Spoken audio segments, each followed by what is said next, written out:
జై శ్రీరామ్. నమస్కారం అండి.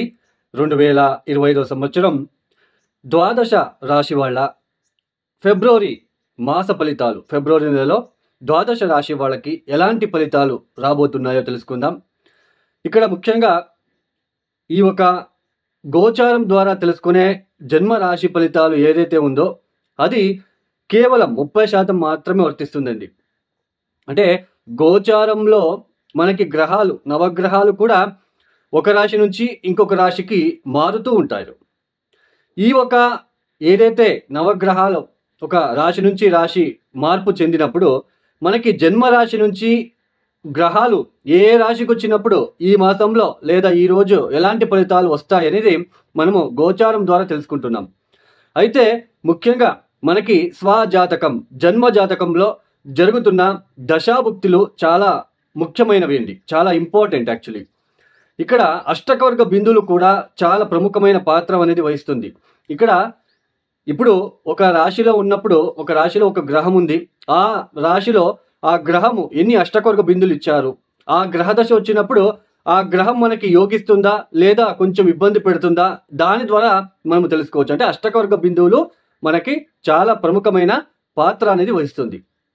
సో జన్మరాశి వేరు, మనకి లగ్నం వేరు అండి. మనం ఏ లగ్నంలో పుట్టామో ఆ లగ్నానికి యోగకారకులు ఎవరు, సో ఇలా ఆ లగ్నానికి యోగకారకులు ఎక్కడ ఉన్నారు అవన్నీ తెలుసుకొని మనకి దశాభుక్తి ఏది జరుగుతుంది అది చూసుకొని, ఒకవేళ మన జన్మజాతకంలో గ్రహ దశలు బాగాలేనప్పుడు ఇలా గోచారంలో కొన్ని ఒక గ్రహాల మార్పులు చెందినప్పుడు మనకి కొన్ని మంచి ఫలితాలు వస్తూ ఉంటాయి. సో ఇది తెలుసుకోవడానికే మనము ఈ ఒక ఏదైతే మనకి రాశి ఫలితాలు అనేది మనము చెప్పుకుంటూ వెళ్తున్నాం. అయితే ఇక్కడ మీకు స్వజాతకం, జన్మ జాతకంలో ఉంటున్న ఒక విషయాలని మీరు తెలుసుకోవాలనుకుంటే ఇక్కడ ముఖ్యంగా కింద స్క్రాల్ అవుతున్న నా నంబర్కి మీరు నేరుగా కాంటాక్ట్ అవ్వచ్చు. అంటే రాబోయే రోజులలో మీ జన్మ జాతకం పరిశీలన చేసి ఎటువంటి మీకు దశలు జరుగుతున్నాయి, మీరు ఏ సమస్యలు పడుతున్నారు, ఆ సమస్యలకి ఎటువంటి ఈజీ రెమెడీస్ అండి. ఇక్కడ చాలా సులువైన మీరే స్వయంపూర్వకంగా మీరే కష్టపడి చేసుకోవాలి అలాంటి ఒక పరిహారాలనే ఇవ్వడం జరుగుతుంది. సో ఎవరికైనా ఆస్ట్రాలజీ కన్సల్టేషన్ కావాలనుకున్న వాళ్ళు కింద స్క్రోల్ అవుతున్న నంబర్కి నేరుగా నాకు కాంటాక్ట్ అవ్వచ్చు. మరియు ముఖ్యంగా ఈ ఒక 2025 మాసంలో ఫిబ్రవరి మాసంలో 2025 సంవత్సరంలో ఫిబ్రవరి మాసంలో ఏ గ్రహాలు ఏ రాశులు మారుతున్నాయని తెలుసుకుందాం. ముఖ్యంగా రాహుకి ఈ ఒక రాహు వచ్చేసి ఈ ఒక మాసంలో మీనరాశిలోనే సంచారం చేస్తున్నారు. కేతు కన్యా రాశిలో సంచారం, గురు వృషభములు సంచారం చేస్తున్నారు. ఇక్కడ అయితే ఆయన వక్రించి సంచారం చేస్తున్నారు. అయితే ఫిబ్రవరి 4వ తేదీ నుంచి వక్ర త్యాగం చేస్తున్నారు. ఇక శని కుంభరాశిలో మనకి సంచారం చేస్తున్నారు. ఇక కుజుడు వచ్చేసి ఈ ఒక ఫిబ్రవరి మాసంలో మనకి మిథున రాశిలో సంచారం చేస్తూ ఫిబ్రవరి 24వ తేదీ నుంచి ఆయన కూడా వక్ర త్యాగం చేస్తున్నారు. అంటే ఫిబ్రవరి 24వ తేదీ వరకు వక్రించి సంచారం, ఫిబ్రవరి 24వ తేదీ తర్వాత వక్రత్యాగం చేసి సంచారాన్ని ప్రారంభం చేస్తున్నారు. ఇక్కడ ముఖ్యంగా సూర్యుడు వచ్చేసి ఫిబ్రవరి 12వ తేదీ నుంచి కుంభరాశిలో సంచారం చేస్తున్నాడు. బుధుడు ఫిబ్రవరి 11వ తేదీ నుంచి ఆయన కుంభరాశిలో సంచారం, తర్వాత ఫిబ్రవరి 27వ తేదీనే ఆయన బుధుడు నెక్స్ట్ ఇంటికి మారబోతున్నారు, అంటే మీనరాశికి వెళ్ళి సంచారం ప్రారంభం చేస్తున్నారు. శుక్రుడు ఫిబ్రవరి మాసమంతా కూడా మీనరాశిలోనే సంచారంని చేస్తున్నారు. ఈ ఒక గోచారీత్య అంటే ఈ ఒక గ్రహాల ఒక స్థితిగతుల వల్ల ద్వాదశ రాశుల వాళ్ళకి ఎలాంటి ఫలితాలు గోచరిస్తున్నాయో మనం ఒక్కొక్కటి తెలుసుకుంటూ వెళ్తాం. 2025 సంవత్సరంలో ఫిబ్రవరి మాసంలో కుంభరాశి వాళ్ళకి ఈ ఒక మాసం ఎలాంటి ఫలితాలు రాబోతున్నాయో తెలుసుకుందాం. ఈ కుంభరాశి వాళ్ళకి ఈ ఫిబ్రవరి మాసంలో ముఖ్యంగా మనకి ఈ ఒక చతుర్థ స్థానంలో ఎన్ని రోజులు గురువు వక్రించి సంచారం ఏదైతే ఉందో ఫిబ్రవరి 4వ తేదీ నుంచి ఆయన వక్రత్యాగం చేస్తున్నాడు. తర్వాత ఈ ఒక కుంభరాశి వాళ్ళకి ఈ ఒక కుజుడు వచ్చేసి పంచమ స్థానంలో ఫిబ్రవరి 24వ తేదీ వరకు వక్రగతిలోనే సంచారం చేస్తూ ఫిబ్రవరి 24వ తేదీ తర్వాత ఆయన కూడా వక్రత్యాగం చేస్తున్నారు. ఇక ద్వితీయ స్థానంలో ఈ కుంభరాశి వాళ్ళకి శుక్ర రాహుల ఒక కలయిక అనేది ఈ మాసంలో జరగబోతున్నది.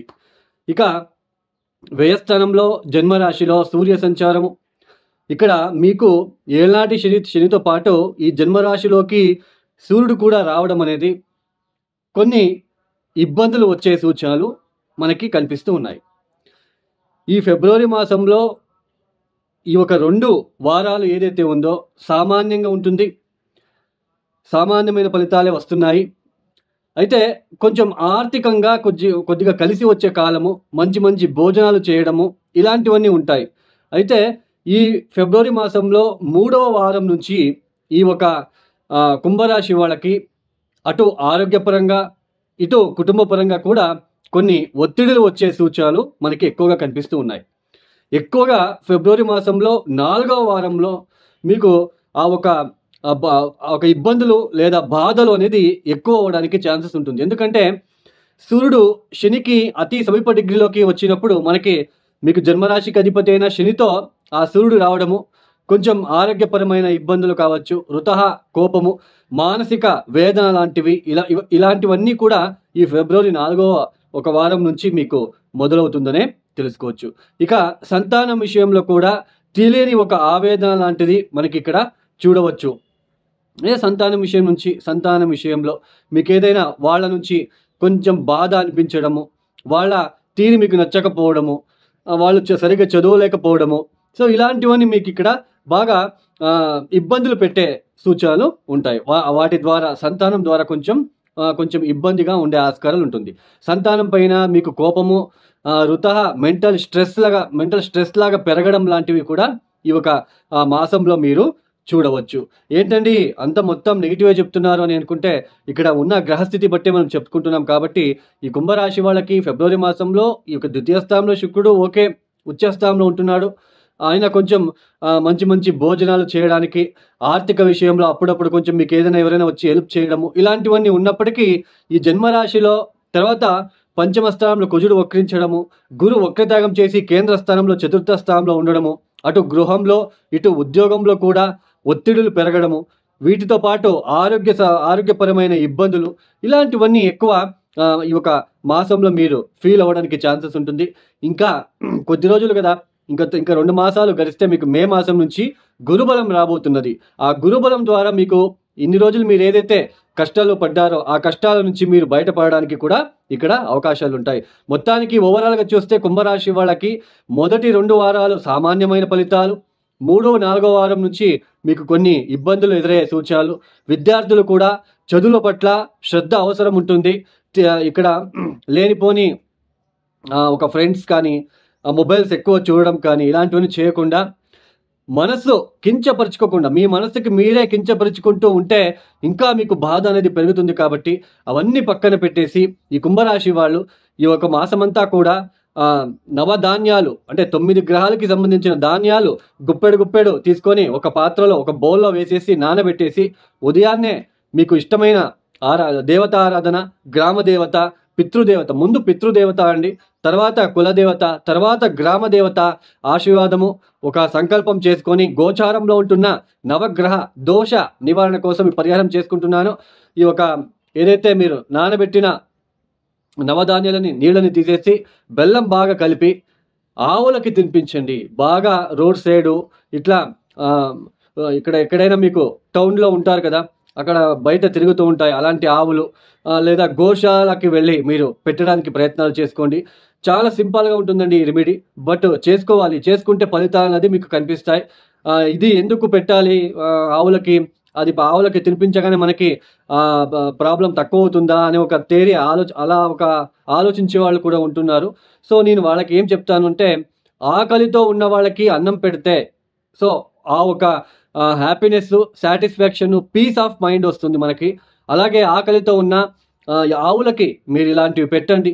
27 రోజులు వరుసన ఈ యొక్క గోచారంలో ఉంటున్న నవగ్రహ దోష నివారణ వాళ్ళని మొక్కుకొని చేయడము చాలా కలిసి వస్తుంది మీకు. తర్వాత ప్రతిరోజు కూడా మహామృత్యుంజయ మంత్రాన్ని చదువుకోవడము, వీలైనంత వరకు ఇక్కడ అమ్మవారికి మీకు నచ్చిన పూలని, ఎరుపు రంగుల పూలు, మల్లెపూలు లాంటివి ఇవ్వడానికి మీరు ప్రయత్నాలు చేసుకోండి.